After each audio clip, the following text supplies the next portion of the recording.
the skill of this giant. I'm going to talk about his life as a friend, as a teammate. Firstly, let me just take this opportunity to acknowledge our Premier, Mr. Panyazal Sufi, our CAF President, Dr. Petrus Moripe, and two, I don't know which language do they speak. I've seen them. Mr. Ephraim, Sheikhs, Lechaba, and Ephraim Jomo Saul, amongst us.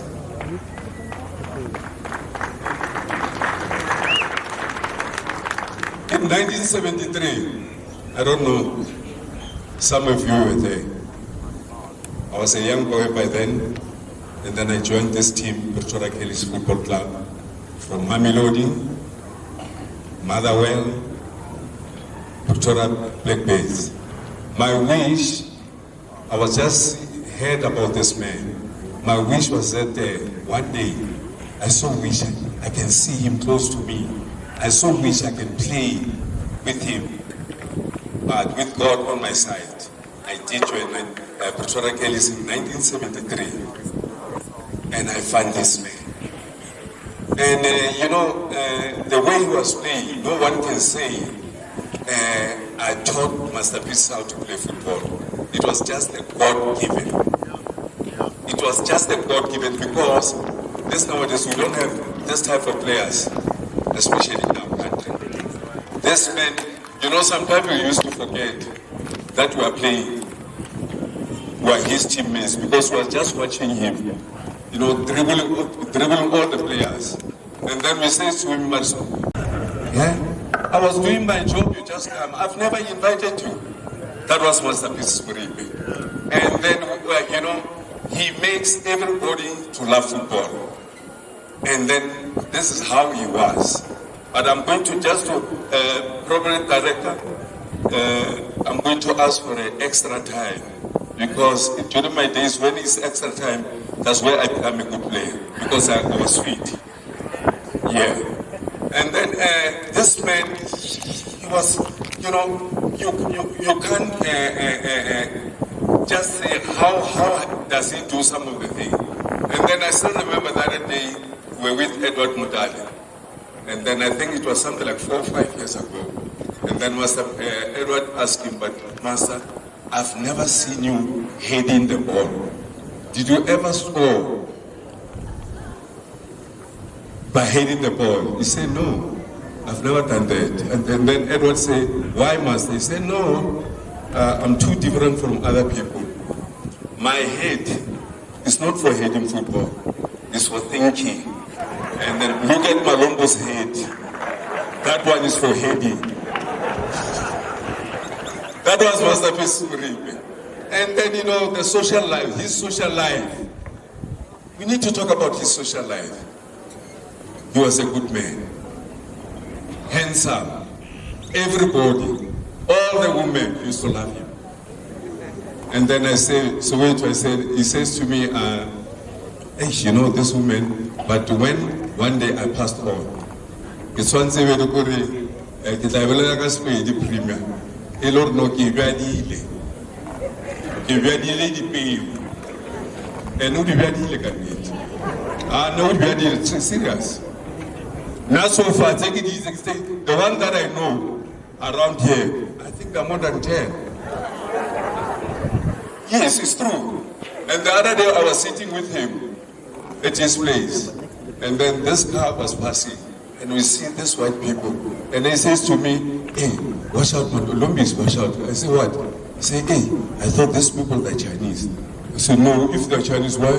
Otherwise, they cannot know what is similar. So we to Mulatwa, even, look what China gives.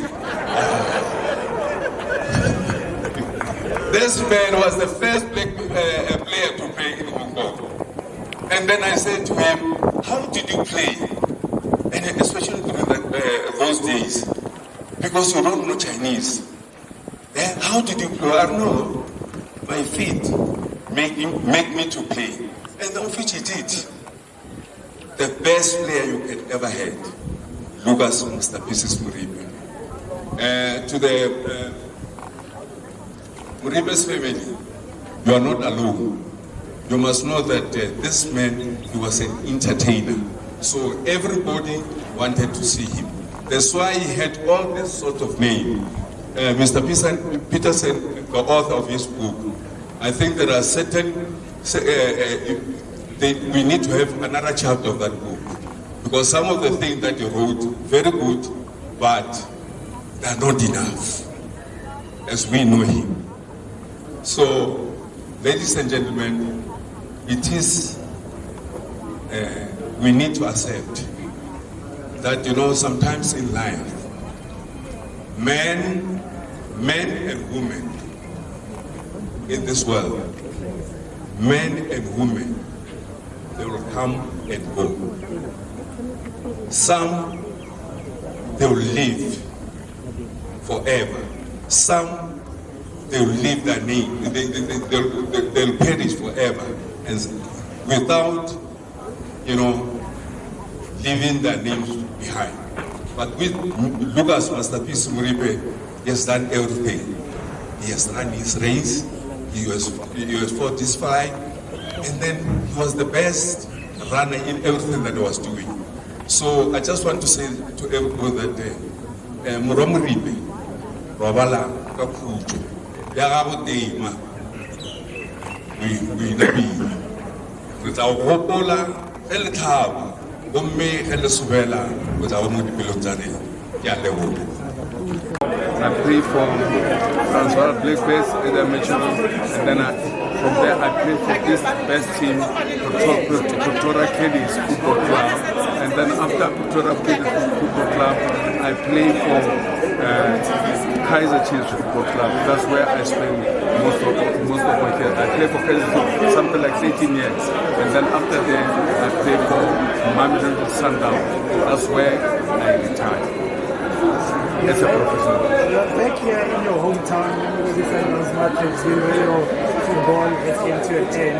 Take us through your journey about Lucas's life and legacy. How did you know Lucas and what kind of a person was he to you? Yeah, during those days, our days, that was in 1970s, 73, 74, something like that. There was this, what they call it, school sport. And with school sports, every Wednesday there was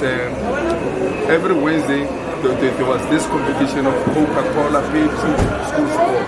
So what is happening is that Wednesday after 12, there'll be no you can't go. You don't. It's just a sports day. That's where you find that all the schools are competing. Here you used to have Dr. Nkomo, Hofmeyer, and then in Mamelodi there was Mamelodi High School, Technical, and Rivanela. So when we play, the club owners, they used to come and watch our game. That's where we got spotted. You find that a guy like Jomo, Orlando High, Dr. Kaiser Mtau, Dr. Kumalo, all of them, Max Mapon, all of them, they're from schools. That's where we start playing for these professional teams. Your fondest memory, if at all, your happiest memory of Ekula. So let me just speak about the legend, the one that we bury him today. Lucas Masterpieces Moripe, Lucas, Ada, the Toki Toki, Mudima Bolo, Changes with, he's got all the names. You see, because of his dribbling skills. A very good player. A player that was gifted. You cannot say that you teach him. Everything that was doing, it was just magic. It was a God-giving. But what it contributed to me, for me to be a professional player, is that is because he was a motivator. And by then, it was not that I was young from school. motivating me. This is what you can do, everything is possible. And a very humble, good man who encourage players, especially when you're young, you're coming from amateur to professional. He is the one that most of the time he'll motivate you. And you got motivated for the fact that you are being motivated by superstars. Let's talk about his impact. You can do that in the meantime. Let's talk about his impact in the community, in the footballing fraternity. What? Footballing fraternity in terms of a professional space in football, his impact and in the larger community.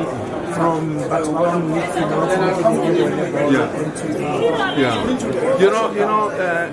to influence people, it's not something that you can go to school for. To influence people is a God-given something. He used to influence everyone, but with his skills, he motivated all the kids that were surrounded to play football. But they can play football not like him, but they can play football. But like I said, he was a motivator and making everybody to believe in himself. That is one element that people, they don't do it. He used to make everybody to believe that he can be a better player. One final question. What lessons do you think future generation of football players or just normal people can learn? What lessons can they learn from a life well lived, an athletic life, a communal life, an intentional life, and a legendary life? What lessons can we teach from them? Yeah, the simplest thing in this world is that during our era and now things are different in the sense that during our era we love football. That one you must know, and then we dedicate everything into football. But this nowadays is all about money, and I'm sorry to say that there's no quality football. And then one other thing with the young ones, I just want to say to them about football life. You need to take sports very serious. How do you take sports very serious? It's very easy. The only way to take sports serious is when you look after yourself. You look after your body so that your body can be more active, your body can be energetic because you are looking after your body. But if you put something that is wrong, that's something that is not productive in your body, is going to affect you. You are not going to be a good athlete. You are not going to be a good footballer. That's what should happen now. Final parting ways, straight to camera. If you were given an opportunity to talk to masterpieces for the last time, what are those kind of words that you would say to him? I would say to you, Arta, because I used to call him Arta or Soweto, that you are a good man. You used to be a good player. People should learn from you, and people should just give you those flowers whilst you are still alive. People, they need to respect you. They always say that respect people while they are still alive. Last one before I end my colleague, please. Mr. Lechaba, do you think our legends are celebrated enough in our South African football? No, they are not. We got this, I don't know, but it's something that needs to be changed. We want to celebrate people when they're dead. Yeah? We don't give respect to the people while they're still alive. We don't buy flowers for our people while they're still alive so that they can smell that flower. We don't hug our people while they're still alive. The most important thing is that we need to celebrate our people while they're alive. We cannot wait for them to pass on, and after passing on, we said that we want to celebrate them. What message can you pass to the current chairman of Pretoria Kings? Because lately he's been looking after the legend. He's a very, very, very good man. And then we just say to him that let the mighty God, gave him extra from what he's doing to Pretoria Kings. His vision is to say that one day this Pretoria Kings must go back to PSL, of which is his vision, of which is something that is going to happen. Thank you, Mr. Chair. Thank you.